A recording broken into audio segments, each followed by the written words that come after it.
With the occult, the higher you get, the more lonely it is, and it's like being stuck on the top of an iceberg.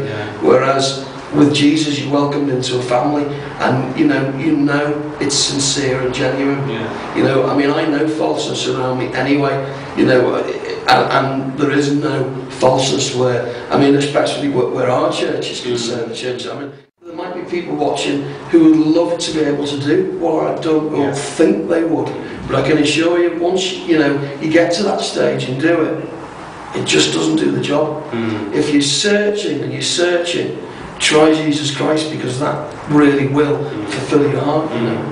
I think probably a lot of people who are involved in the occult or in other religions probably feel quite confused about Christianity, don't they? And understand it, and maybe they think that it's powerless and it's weak, and it's not really worth it. They couldn't be further from the truth. They couldn't be further. Talk about power. I mean, in Christianity, there's raw power. There's people have this perception of your Ned Flanders sort of happy, sort of happy clappy, oh, you're too nice existence. But yeah, it's great being nice to each other, and it doesn't hurt to be civil and to be nice. But no, it's without doubt the most powerful religion, with the most powerful overtones of anything that I've ever experienced. And I suppose we're coming up to Easter. I suppose the most powerful spiritual event is the resurrection of Jesus as well. Absolutely. An incredible event, and that's the ultimate in power when you think about it. When you think of power. But when you consider what he did, I mean, Aleister Crowley. People think this is something for the would-be occultists. Aleister Crowley ended up as a virtual vagrant drug addict, who died on his own and rented accommodation, couldn't move further from his doctor because he needed his prescription for heroin. And that is how the great Aleister Crowley ended up. Now, if it was this wonderful, would he end up like that? I don't think so. It's an interesting thought, really. So Gregor Mathers is another one. He ended up penniless vagrant in Paris. The most powerful occultists. It's interesting. What I would like to ask you is, that in the run-up to becoming a Christian, what happened exactly? What were the events that led you to becoming a Christian? Because it wouldn't just happen overnight. I mean, no, you start thinking about things differently, or it didn't happen overnight. But strange you should say that. It was. I'd always been interested, and I mean, I had a Bible as part of all of the occult studies and things that I did. I mean, I used to use the Bible as part of the protective measures of invocation and stuff. But there was a guy who comes into the YMCA just to volunteer, befriender, they call themselves, and he's a Christian, a guy called Ray, and I started talking to him, and he didn't try, but I asked him, if you got a spare half an hour, I wouldn't mind having a night in. And he goes, well, how about now? And I asked him a few questions, and he answered them, and I was thinking, whoa. And something inside I thought, yeah, this is starting to, makes a bit of sense to me, this. Carry on. I read a little bit of the Word. I spoke to Ray again. Read a bit more, spoke to Ray again, read a bit more, read a bit more. Never once did he push anything on me. It was always me asking him, and him answering the questions for me as best he could, which he did extremely well. And then suddenly, it was. I went to just a church meeting at the Link Christian Fellowship, and I listened, and there was just something in my heart. And I said, "This has got something for me. This means something to me.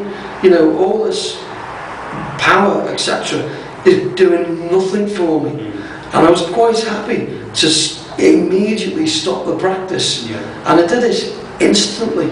I used to wear a very ornate cross, which had various magical symbols on it, including the 21 Hebrew signs that relate to the major arcana of the tarot pack. And I had that. It was made of lead-free pewter and various things. And when I gave my life to the Lord, it was after the church meeting, and I sat with the pastor and with Ray, who was by now a friend, and we sat down and prayed. And and the pastor said, look, if you're not sure, you've got to give this stuff up, and if you're not sure, let's leave this for the time being. And I just took the cross off, and I just snapped it into about 4 or 5 pieces there and then. And that thing meant everything to me. And I did that, like that, So what sort of a message would you have for people who are currently dabbling in the occult, who are becoming interested maybe in the teachings of Aleister Crowley? I mean, I noticed there's great interest on the internet about the teachings of Aleister Crowley at the moment, and people are fascinated, it seems, by the occult. Yeah. What would you say to people who are getting interested? Well, what I'd say to them is, you see, it doesn't really matter what you say. People are always going to think they know best and do their own thing. Yeah. I can only tell you from somebody who was not just, getting involved, but from somebody who would be classed as an accomplished occultist, and even on the darker side of it too. And I can honestly turn around and say that it's not that it isn't cracked up to what it will be, but it will take over your mind, body and soul and give you nothing but misery. Okay? You get no happiness out of it at all. All you get is an anguish, a thirst for knowledge, definitely, a thirst to know more and more and more. But the more you find, the less real it becomes. Show me somebody who can genuinely make themselves invisible. Show me somebody who can genuinely make huge amounts of gold appear in front of them. Because Crowley spent his life trying to do magic like that and obviously never achieved it.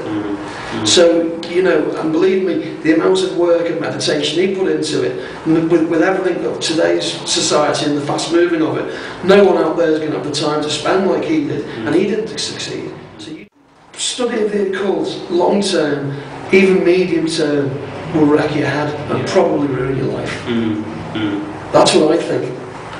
Out of interest, did you come across anyone else who was destroyed by it? Got the fingers really burnt? Yeah, I saw a few people who were completely messed up with it. Completely messed up with it. People who are using LSD, mind-enhancing drugs. Say mind-enhancing, mind-mushing drugs is what I would certainly class them as. You think you're getting something else for it, they give you a false sense of knowledge and power, which you don't have. I have come across a few people, and they're not a pretty sight. I mean, it didn't help me in my darkest hour, let's put it that way.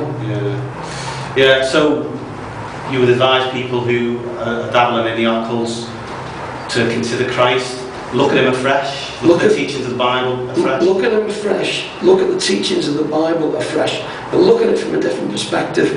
Don't look at it in the Ned Flanders approach, because that's not what it's about. It's really not.